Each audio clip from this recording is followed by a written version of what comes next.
Olha, eu tinha 17 anos quando isso aconteceu. Era junho de 1989, época de São João, e nós morávamos em Quixabá, uma cidadezinha pequenininha lá na divisa entre Paraíba e Pernambuco. Nem aparece no mapa direito, sabe? É daqueles lugares que tem mais cabra que gente. Mas tinha uma coisa boa lá. O povoado do Tanque Velho, que ficava a uns 6 quilômetros do centro, sempre fazia uma festa de São João que juntava o pessoal da redondeza. Armavam aquela fogueira enorme no meio do terreiro. Tinha forró a noite toda, comida, canjica, pamonha, milho assado. E cachaça, claro. Naquele ano a festa estava animada. Tinha umas 25, 30 pessoas ali. A família do seu Neco que morava no lugar, vizinhos, alguns conhecidos da cidade. Meu primo Juca tinha trazido uma sanfona de fole boa de Campina Grande. E o sanfoneiro, um tal de Raimundo, tocava bem. Fazia todo mundo dançar. Eu estava com meus amigos, o Beto, o Zé da Onça e o Doquinha, bebendo umas e olhando as meninas. A fogueira estava alta, estalando, jogando faísca para o céu. E tinha lua cheia naquela noite, bonita, iluminando tudo que nem dia. Devia ser umas 10h30 quando a gente notou que os cachorros tinham ficado quietos. Sabe como é festa no interior? Sempre tem 2, 3 cachorros por perto, latindo, brigando por comida. Mas de repente não tinha mais nenhum por ali.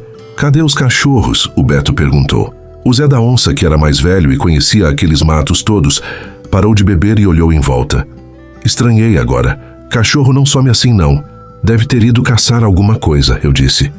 Mas ele balançou a cabeça. Não. Quando o cachorro sai para caçar, a gente ouve. Eles latem, fazem barulho. Esses aí sumiram foi de medo. A gente deu risada. Mas era daquelas risadas sem graça, sabe? Que a pessoa dá porque está nervosa. O seu Neco, que tinha ouvido a conversa, ficou sério. Zé tem razão. Vou dar uma olhada nos bichos. Ele chamou o Chico Vaqueiro e o meu primo Juca. E os 3 saíram do terreiro iluminado, indo na direção do curral onde ficavam as vacas. Levaram um lampião a gás. A música continuou, mas já não estava mais tão animada. O pessoal percebeu que alguma coisa estava estranha. Foi aí que o cheiro chegou. Não sei explicar direito, mas era horrível. Azedo, enjoativo, como se fosse bicho morto há dias, misturado com suor velho. E estava ficando mais forte. Que fedor é esse? A Lucinha tampou o nariz com a mão. Deve ser algum bicho morto na mata, disse o Doquinha. Mas a voz dele saiu meio trêmula. O seu Neco e os outros voltaram correndo do curral. Vinham ofegantes, com os olhos arregalados. As vacas estão loucas, disse o seu Neco. Todas juntas num canto, mugindo baixo, tremendo. Nunca vi isso antes. Tem pegadas perto do cercado, completou o Chico. Pegadas grandes de gente, mas diferentes. A música parou. O Raimundo tinha largado a sanfona e estava olhando para a mata que cercava o terreiro. Tem alguma coisa ali, ele disse apontando. Todo mundo olhou. No começo eu não vi nada, só as árvores escuras. Mas então percebi, tinha uma sombra entre as árvores mais escura que as outras, e estava se mexendo. Deve ser alguém disse. Mas a voz saiu baixa, sem convicção. A sombra saiu de trás das árvores. E aí todo mundo viu. Não era gente. Era alto demais, devia ter uns 2 metros ou mais, e estava meio curvado. Mesmo na distância, dava para ver que tinha pelo cobrindo o corpo. Pelo escuro, despenteado. Os braços eram compridos, pendendo nas laterais. Meu Deus do céu! Sussurrou Dona Joana, uma senhora que estava perto da fogueira. A criatura ficou parada na beira do terreiro, como se estivesse nos observando. E então começou a andar na nossa direção. Devagar. Os passos faziam barulho na terra seca. Passos pesados, que não eram de bicho de 4 patas. Entra pra casa, gritou o seu Neco. Todo mundo pra dentro agora. Foi o desespero total. Todo mundo correndo ao mesmo tempo para a porta da casa, empurrando, tropeçando. Eu vi a Lucinha cair e o Doquinha ajudou ela a levantar. Uma criança estava chorando, aquele choro agudo de pavor. Consegui entrar junto com um monte de gente. A casa era pequena, tinha uma sala na frente, 2 quartos e uma cozinha nos fundos. Não cabia todo mundo confortável, mas ninguém estava pensando em conforto naquela hora. Cadê a Edna? Alguém gritou. Minha irmã não entrou. Foi o seu Neco quem olhou pela janela. Ela tá ali perto da fogueira, caiu e machucou o pé. A Edna, uma moça de uns 20 anos, estava no chão perto da fogueira, segurando o tornozelo e tentando levantar. E a criatura estava chegando mais perto. Já tinha entrado no terreiro. O Chico Vaqueiro e o Juca não pensaram duas vezes. Abriram a porta e saíram correndo para buscar a moça. Pegaram ela pelos braços e vieram arrastando de volta para casa, enquanto a criatura acelerava o passo. Conseguiram entrar e trancar a porta quando a coisa estava a uns 15 metros da casa. Eu vi pelo vidro da janela. Ela tinha parado de novo, estava olhando para casa. E mesmo de longe, mesmo com a luz fraca, dava para ver os olhos brilhando. O seu neco trancou a porta com a trave de madeira. "Apaga os lampiões", ele ordenou. Apagaram as luzes e a casa ficou no escuro. Só entrava a luz da lua e o clarão da fogueira pelas janelas. E fazia calor ali dentro. Muito calor. Tinha gente demais num espaço pequeno, todo mundo suando, respirando pesado. A Edna estava gemendo baixinho, segurando o tornozelo inchado.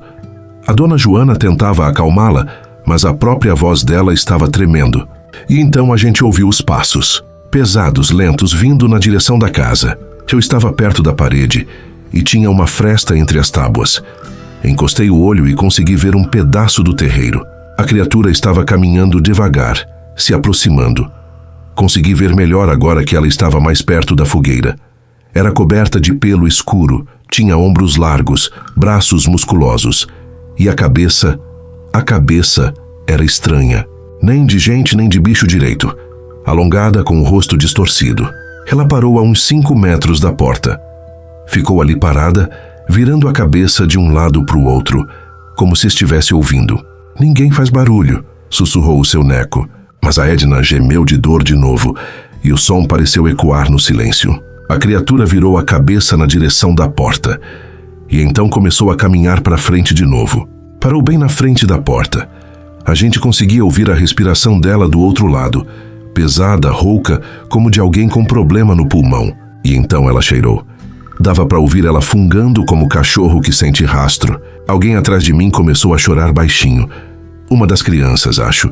E o cheiro que entrava pelas frestas da porta era insuportável, aquele fedor azedo de coisa morta. A criatura arranhou a porta. O barulho era horrível, agudo, de unha dura raspando na madeira. Arranhou uma vez, 2, 3 vezes. A madeira velha rangia sob a pressão. Meu Jesus! A dona Joana estava rezando baixinho. "Protege a gente!" E então começou o pesadelo de verdade. A criatura socou a porta. O impacto foi tão forte que a trave de madeira tremeu. Poeira caiu do teto. Algumas mulheres gritaram e não tinha mais como controlar. Ela socou de novo. E de novo. Cada soco fazia a porta inteira balançar e dava para ouvir a madeira começando a rachar. "Ela vai derrubar!" gritou alguém. "Todo mundo pro fundo da casa, né?" o seu neco ordenou. "Pra cozinha!" O pessoal começou a se empurrar para trás, tentando ir pros quartos e pra cozinha. Mas tinha gente demais, não tinha espaço. Gente tropeçando, caindo, pisando uns nos outros. Eu estava no meio da multidão, sendo empurrado para todos os lados. O calor estava insuportável agora. Calor de corpos apertados, suor, respiração. Alguém pisou no meu pé e eu quase caí. A criatura parou de socar a porta. Ficou quieta. Todo mundo parou de se mexer também, tentando ouvir. Os passos recomeçaram, mas dessa vez estavam indo para o lado da casa. "Ela tá rodeando", sussurrou o Zé da Onça. Tinha 2 janelas na lateral da casa, pequenas, com aquelas venezianas de madeira velha. A criatura parou na primeira janela e começou a empurrar. A veneziana rangeu, a madeira velha cedendo sob a pressão. Dava para ver os dedos dela passando pelas frestas, dedos longos, com unhas escuras e grossas. "Segura a janela!" gritou o seu neco. O Chico e o Juca correram para segurar a veneziana por dentro, empurrando de volta. Mas a força da criatura era absurda. Mesmo com 2 homens segurando, a janela continuava cedendo devagar. "Não vou conseguir segurar." O Chico estava berrando, o rosto vermelho de esforço. Foi aí que o seu neco pegou a espingarda velha que ele tinha na parede. Calibre 12 velha, mas funcionava. "Sai da frente!" ele gritou. O Chico e o Juca se jogaram para o lado e o seu neco atirou. O estampido dentro da casa foi ensurdecedor. Meus ouvidos ficaram apitando. A criança que estava chorando começou a berrar de susto. Do outro lado da janela, ouvimos um som, um grito que não era nem de gente nem de bicho conhecido. Era grave, rouco, carregado de dor e raiva. Os passos se afastaram da janela rápidos. Acertei, disse o seu Neco, mas as mãos dele estavam tremendo. Ficamos esperando. Segundos que pareciam horas. O cheiro de pólvora queimada misturado com aquele fedor azedo da criatura. E então ouvimos ela na parte de trás da casa. Tinha uma porta dos fundos que dava para a cozinha. Era mais fraca que a da frente, feita de tábuas finas. A criatura começou a bater nela. Não era mais soco. Era como se ela estivesse usando o corpo inteiro, se jogando contra a porta. Bum, bum, bum. A porta estava cedendo. Dava para ver as tábuas se separando a cada impacto. Ela vai entrar. Uma mulher berrou, entrando em pânico total. E foi aí que tudo virou caos. Gente gritando, chorando, se empurrando. Alguém queria sair pela porta da frente, mas outros seguravam, dizendo que era loucura. Uma discussão começou, vozes se sobrepondo. Cala a boca, todo mundo! O seu Neco berrou, mas ninguém estava ouvindo mais. O calor estava insuportável. Tinha gente hiperventilando, respirando rápido demais. O Doquinha estava pálido, encostado na parede, e eu achei que ele ia desmaiar. Eu mesmo estava sentindo enjoo. O cheiro, o calor, o medo, tudo junto estava me deixando tonto. A porta dos fundos rachou. Uma tábua se soltou, caindo no chão da cozinha.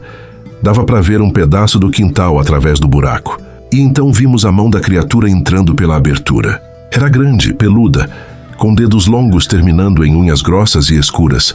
Estava tateando, procurando a tranca. Dona Joana desmaiou.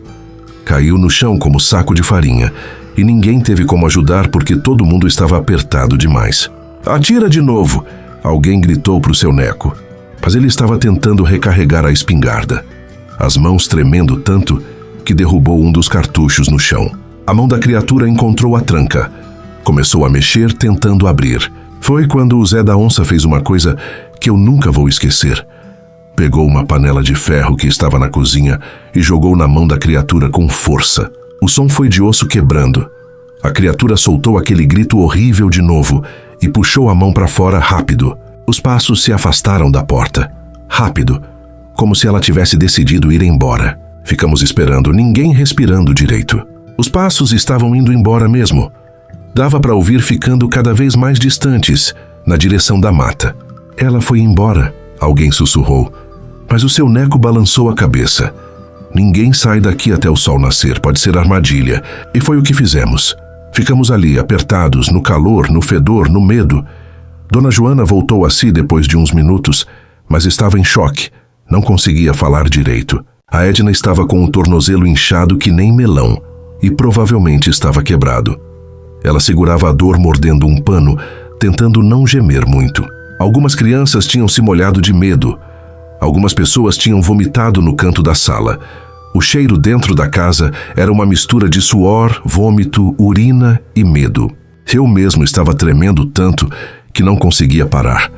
Os dentes batendo, mesmo com todo aquele calor, e sentia que ia vomitar a qualquer momento. O Beto estava chorando baixinho, encostado na parede. Não era choro de criança, era choro de homem que viu alguma coisa que quebrou ele por dentro. Esperamos a noite inteira. Ninguém dormiu, ficamos ali ouvindo cada barulho lá fora, cada vento nas árvores, cada galho que quebrava. Quando os primeiros raios de sol começaram a entrar pelas frestas, o seu Neco esperou mais uma hora antes de decidir abrir a porta. Saímos devagar, olhando para todos os lados. O terreiro estava destruído. A fogueira tinha virado cinza. As mesas estavam viradas, comida espalhada pelo chão, pratos quebrados, e tinha pegadas. Muitas pegadas. Eram enormes, de pé humano, mas grandes demais e com marcas de garras compridas. Iam do terreiro até a mata, passavam ao redor da casa toda, concentravam-se perto da porta e das janelas. E tinha sangue. Gotas escuras na terra, perto da janela onde o seu Neco tinha atirado. E mais sangue na porta dos fundos, onde o Zé tinha quebrado a mão da criatura com a panela. A porta da frente estava toda arranhada, com sulcos profundos na madeira. A porta dos fundos estava rachada, com um buraco onde a tábua tinha se soltado. Levamos a Edna para o hospital na cidade. O tornozelo estava quebrado mesmo, teve que engessa. Ela ficou traumatizada, não queria falar sobre aquela noite. Dona Joana teve que tomar remédio para nervos durante meses. Até hoje ela se benze toda vez que passa perto daquele lugar. O povoado do Tanque Velho acabou. Ninguém quis morar mais lá depois daquela noite. O seu Neco vendeu a propriedade e se mudou para a cidade. A casa ficou abandonada e hoje em dia só tem mato crescendo em volta. Nunca mais teve festa de São João naquela região. O pessoal passou a fazer na cidade mesmo, com luz elétrica, perto de gente. Eu me mudei de Quixabá em 1991. Vim tentar a vida em João Pessoa. Mas nunca esqueci aquela noite. Até hoje, 30 e poucos anos depois, eu acordo de madrugada às vezes, suando frio, ouvindo aqueles socos na porta. O Beto teve depressão séria. Ficou anos tomando remédio. O Doquinha se tornou evangélico, diz que só Deus salvou a gente naquela noite. E o Zé da Onça? Esse nunca mais foi o mesmo. Ficou com a mão direita tremendo pro resto da vida. Dano nos nervos, disseram os médicos, de tanto segurar aquela janela contra a força daquela criatura. Tem gente que diz que foi ilusão coletiva, que a gente tinha bebido demais. Mas eu não tinha bebido quase nada. Tinha só 17 anos. Meu pai não deixava.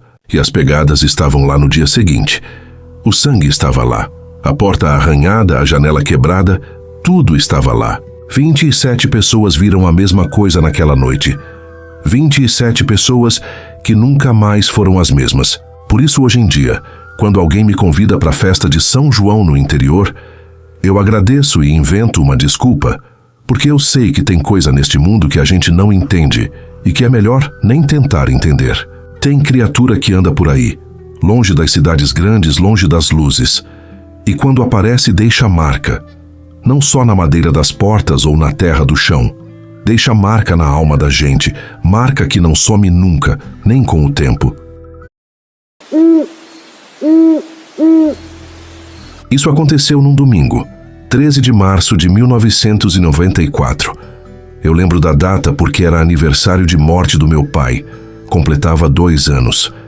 E foi no dia que meu tio Genésio morreu de infarto, lá em Poço Redondo, no sertão de Sergipe. Eu tinha acabado de fazer 23 anos. Trabalhava como motorista de caminhão. Segunda-feira eu tinha que pegar uma carga às 6 da manhã em Aracaju para levar para a Feira de Santana. Não podia faltar. Era carga de remédio, com prazo apertado. Fui eu quem levou minha mãe, minha irmã Cida e minha sobrinha Juliana para o velório. A menina tinha 9 anos na época. Fomos no Chevette 84 que meu pai tinha deixado. Carro branco, motor 1.6, econômico, que sempre funcionou bem. O velório foi durante o dia. Enterramos o tio às 4 da tarde. Depois teve aquela reunião na casa da família, com café, bolo, todo mundo lembrando do falecido. Minha mãe queria ficar para dormir, mas eu expliquei da carga e ela entendeu. Saímos às 8h15 da noite. Eu tinha bebido muito café durante o dia, aquele café forte de velório que o pessoal fica servindo sem parar. Estava com a bexiga cheia, mas pensei em segurar até a cidade. Eram só 70 quilômetros. A estrada até Lagarto, onde a gente morava, eram uns 40 quilômetros de asfalto e depois uns 30 de terra. Eu conhecia o caminho, já tinha feito várias vezes. Achei que dava tranquilo. Os primeiros quilômetros foram normais. A estrada de terra estava boa, tinha chovido na semana anterior, então o chão estava firme. Ia uns 50, 60 por hora. Minha mãe ia no banco da frente, a Cida e a Juliana atrás. A menina dormiu logo, encostada no ombro da mãe. As duas conversavam baixo sobre o velório. Eu estava concentrado na estrada. Terra à noite é traiçoeiro, tem buraco que você não vê, pedra solta, e minha bexiga estava incomodando, aquela pressão chata, sabe? Mas faltava pouco, pensei. Devia estar a uns 20 minutos na estrada, quando passei pelo sítio do Vitorino. Tinha luz acesa, dava para ver de longe. Depois do sítio, a estrada ficava mais fechada, com caatinga dos 2 lados. Foi aí que comecei a sentir que alguma coisa estava estranha. Não sei explicar direito, mas era como se o silêncio fosse errado, pesado demais. Tá muito quieto, minha mãe disse, como se tivesse sentido a mesma coisa. Era verdade. Não tinha barulho de grilo, nem coruja, nada, só o motor do carro. Deve ser porque choveu, eu disse. Mas não acreditei na minha própria explicação. Foi quando o farol iluminou alguma coisa na estrada à frente. No começo achei que fosse um animal. Parecia grande, pensei que fosse vaca, mas tinha alguma coisa estranha na forma. Diminuí a velocidade. Estava a uns 50 metros. Que é aquilo? Minha mãe perguntou. Não sei. Fui me aproximando devagar, 40 metros, 30. A coisa estava parada no meio da pista, e quando o farol iluminou melhor, eu vi que estava em pé, nas duas pernas. Mas não era jeito de gente. Era alto demais. E estava meio curvado, com os braços caídos. Meu estômago se revirou. Tirei o pé do acelerador instintivamente. Meu Deus, minha mãe sussurrou. Quando chegamos a uns 20 metros, consegui ver melhor. Era coberto de pelo escuro. Tinha ombros largos, braços muito compridos. A cabeça era grande, com formato estranho. Dá ré, minha irmã falou atrás, a voz saindo estranha. Dá ré agora. Mas eu não conseguia me mexer. As mãos agarradas no volante, os pés nos pedais, mas era como se meu corpo tivesse desligado. Só conseguia olhar. A criatura virou a cabeça na nossa direção. Devagar. E os olhos brilharam na luz do farol. 2 pontos claros, amarelados. Pai! A Cida berrou e isso me despertou. Engati a marcha ré. Mas minhas mãos estavam tremendo tanto que rastelei. O barulho da marcha forçada ecoou. A criatura começou a andar na nossa direção. Consegui engatar a ré e comecei a andar para trás olhando pelo retrovisor. Mas ir de ré em estrada de terra de noite é difícil. Tinha que ir devagar. A criatura acelerou. Não correu, mas andava rápido, com passos largos. E fazia barulho de gente andando, passos pesados batendo na terra. Mais rápido! Minha mãe estava segurando meu braço. Não consigo. Tem uma curva atrás. Atrás de mim, a Juliana tinha acordado. Começou a chorar. Aquele choro assustado de criança. Andei uns 40 metros de ré, mas a coisa estava ganhando terreno. 20 metros, 15. Quando cheguei na curva, tentei fazer ela de ré, mas o carro estava rápido demais.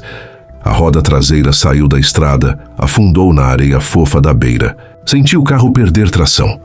As rodas traseiras giravam, levantando areia, mas o carro não saía do lugar. Estava atolado.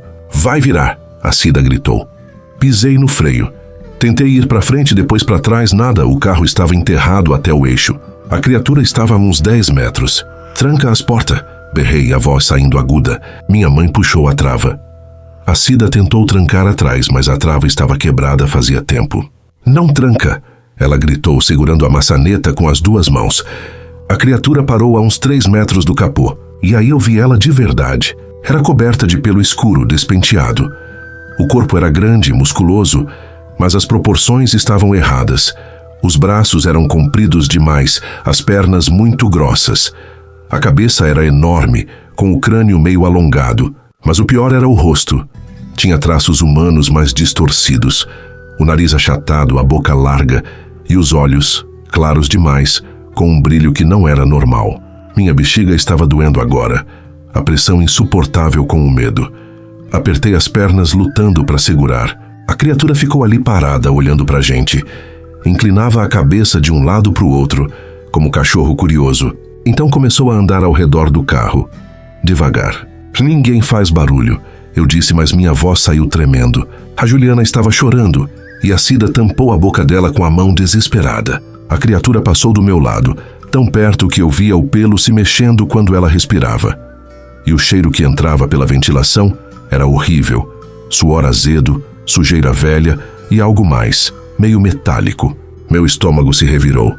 Senti o gosto de bile na boca. Ela passou pela lateral olhando para as janelas.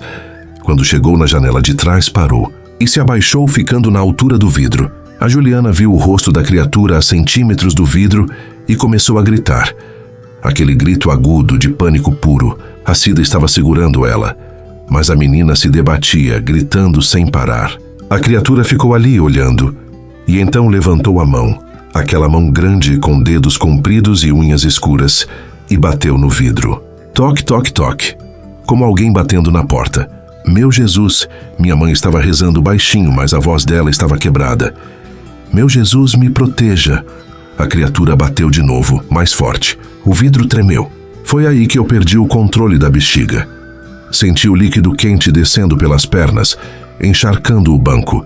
A vergonha foi instantânea, mas o medo era maior. A criatura continuou batendo. O vidro começou a rachar. Eu apertei a buzina. comprida, forte. O som ecoou na noite. A criatura não se assustou. Ela parou de bater, virou a cabeça na minha direção e sorriu. Não era sorriso de alegria, era reconhecimento. Como se entendesse o que eu estava fazendo. Os lábios se afastaram, mostrando dentes grandes e regulares. Minha mãe começou a vomitar. Ela se curvou para frente e o vômito caiu no chão do carro entre as pernas dela. O cheiro se misturou com aquele fedor que vinha de fora. Eu também sentia que ia vomitar. A boca cheia de saliva, o estômago apertado. Foi quando ouvimos latidos, distantes, mas vindo na nossa direção. A criatura parou. Virou a cabeça na direção do som, as orelhas se mexendo. Ficou assim por uns segundos que pareceram horas, e então se afastou do carro. Não correu. Só andou com aquelas passadas largas na direção da mata. Em segundos ela tinha sumido entre as árvores. Ficamos ali paralisados. Ninguém falando. Só a respiração ofegante, o choro baixo da Juliana e o som de minha mãe cuspindo. Eu estava tremendo tanto que meus dentes batiam. Não conseguia parar. Ela foi embora? Minha mãe perguntou, limpando a boca com o lenço. A voz dela saía rouca. Acho que sim. O cheiro dentro do carro era terrível agora. Vômito, urina, suor de medo. Mas ninguém reclamou. Os latidos estavam ficando mais altos. E então vi luzes na estrada, vindo na nossa direção. Era um Fusca azul velho balançando na estrada. Quando chegou perto, parou. Desceram 2 homens. Um deles eu reconheci. Era o Tonho, que tinha um sítio perto dali. Ele estava com 2 cachorros na coleira, pastores alemães que latiam na direção da mata. O que aconteceu? Ele perguntou, vindo até meu lado. Abri a porta. Minhas pernas mal me seguraram quando desci. E aí veio a vergonha. Ele viu minha calça molhada. O carro atolou. Eu disse, a voz saindo estranha. Ele olhou para as rodas afundadas na areia. Então olhou para mim, viu meu estado, olhou para dentro do carro e viu o vômito. Vocês viram alguma coisa? Ele disse. Não era pergunta. Eu não consegui responder. Só balancei a cabeça. O outro homem mais novo estava olhando em volta, nervoso. Os cachorros continuavam latindo para a mata, puxando a coleira. A gente estava voltando da cidade, disse o Tonho, quando os cachorros ficaram doidos querendo correr para essa direção. E aí a gente ouviu a buzina. Ele chamou o outro homem e os 2 se posicionaram atrás do carro. Vou contar até 3 e você acelera, ele disse. Entrei no carro de novo. Minha mãe estava pálida, limpando o chão com um pano que tinha na bolsa. A Cida segurava a Juliana, que estava em choque, olhando fixo para nada. Vais, gritou o Tonho. Acelerei enquanto eles empurravam. O carro balançou.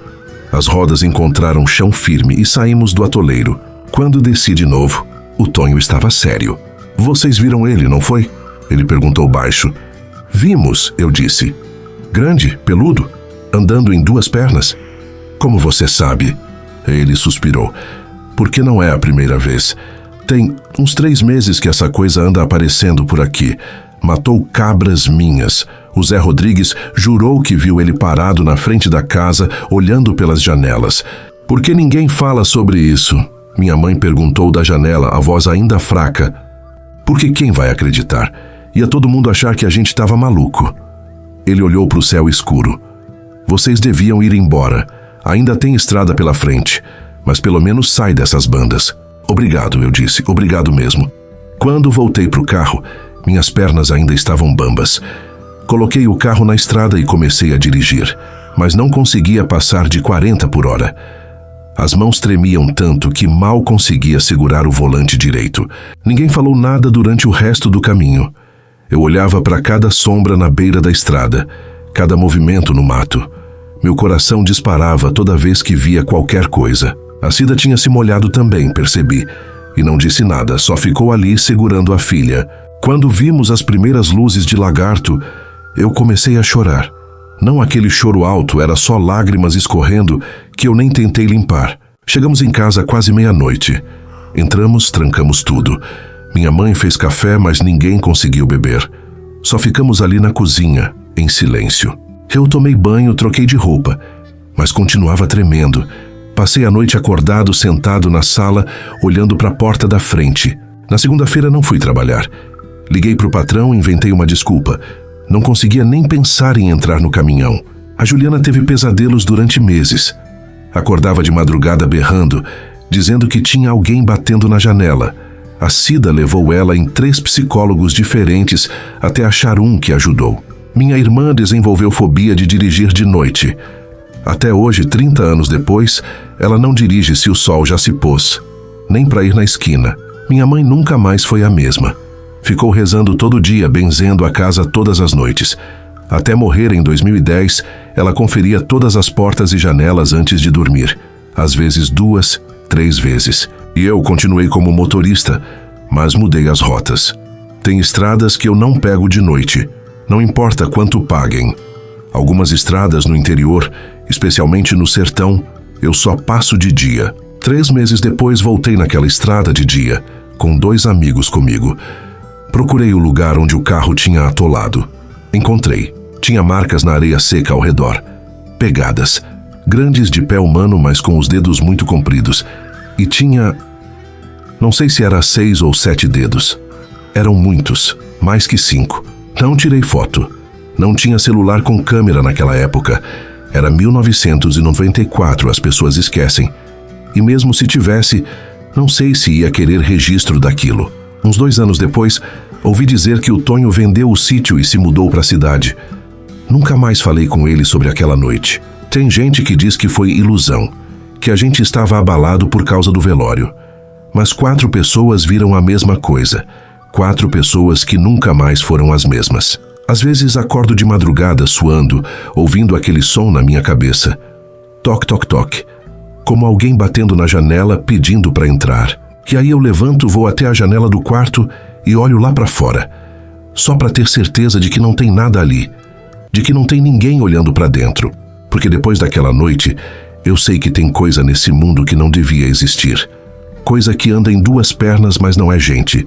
Coisa que bate na sua janela como se fosse visita. E o pior é saber que ela ainda está por aí.